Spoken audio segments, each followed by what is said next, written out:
What's up YouTube? bboyspaz here, and we're going to take it back to the basics of sampling with Ableton. I know I've talked about it before and things, but I'm just going to go through step by step what I would do to set up a sample before a song. So basically, to start out, I have Ableton. I have a lovely record over here. This record right here, Roy Ayers. I think it's Prime Time. Him and, who is this? Wayne Henderson. So, got my record, got it on my record player. My record player is going through a preamp, which is going into my inbox, which is going into my computer. If you want more details on that, I have another video about how I have my record player set up, so check that out. I'll put a link up. But so I have that all set. So after you get your record player plugged in and you're ready to get the signal, first step is actually go into your live preferences and then making sure your audio ins and out are all set up. As you see, I got my audio in set to my inbox because that's where the record's going through, so I can record it. After you've done that, take your audio track, record, enable it here, record, enable the program, and you can actually just hit play and record. So I'm going to do that real quick.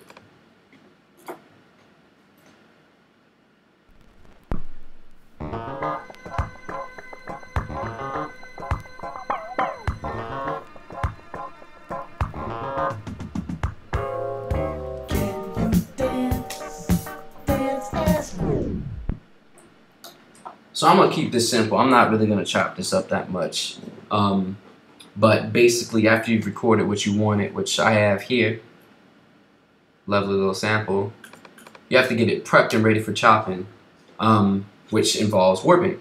Pretty much everyone's always asking me about, setting your samples to MIDI and how can you play them on a pad and all that stuff. But the reason I don't like doing it that much is because what I found is that you can't actually warp your samples and turn them into MIDI. If you're turning them into MIDI, they're just basically triggering where it starts, but they're not warped. And because of that, you can't control the tempo of them other than just pitching them, and then that involves actually guessing where the tempo is by pitch and so on and so forth, which is not too bad in Ableton because you can tap, but I like doing it this way a little bit better.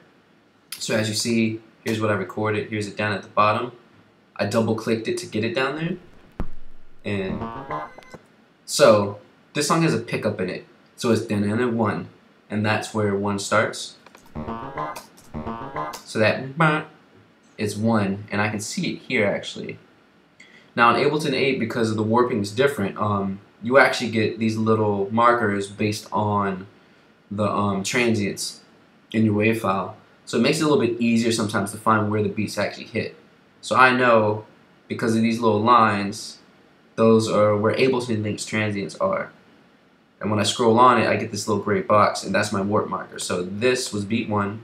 I just double-clicked on it, and I got a yellow box. Now I want to actually set that as 1. The easiest way to do that is to right-click it, the lady friends call them, and set it to 1-1. That makes it the first beat of the measure.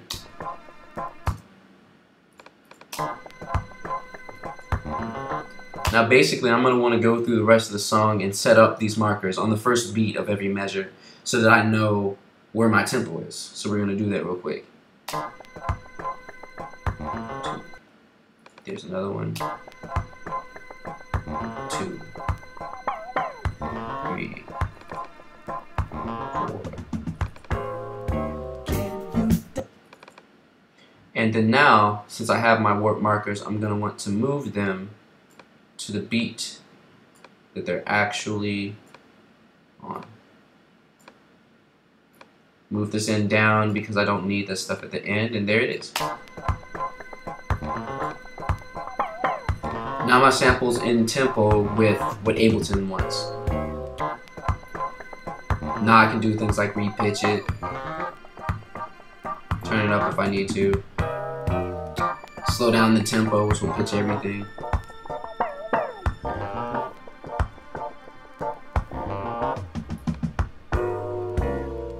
Now I don't know if you can hear it, but because each section of the sample is not exactly the same tempo. The pitch keeps moving just a little bit, which is bothering me. So normally I change this to complex,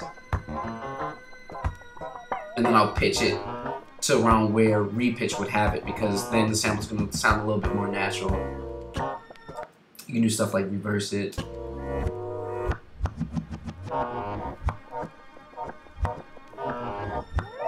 You can kind of get some cool stuff sometimes when you reverse it. And after that, then you start chopping. What I like to do is just pick sections, Command E, get different chops, and then just move things to where you want them. Like I said, I'm not going to go too much into chopping because that can take a minute, but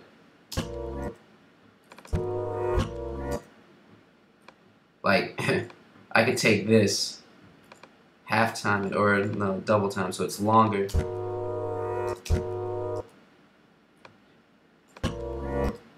Do the same thing with this guy here. So now I get this.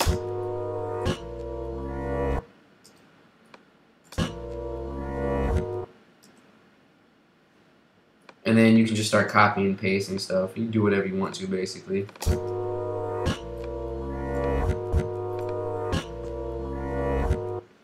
Add a beat to it, so on and so forth. So basically, that was a quick and easy look at the steps of getting a sample ready, warping it, and then possible chopping. So if you guys have any questions or want to see more, just hit me up. Don't forget to subscribe to the page, and I will be sending you all more tutorial love on Ableton. Alright, peace.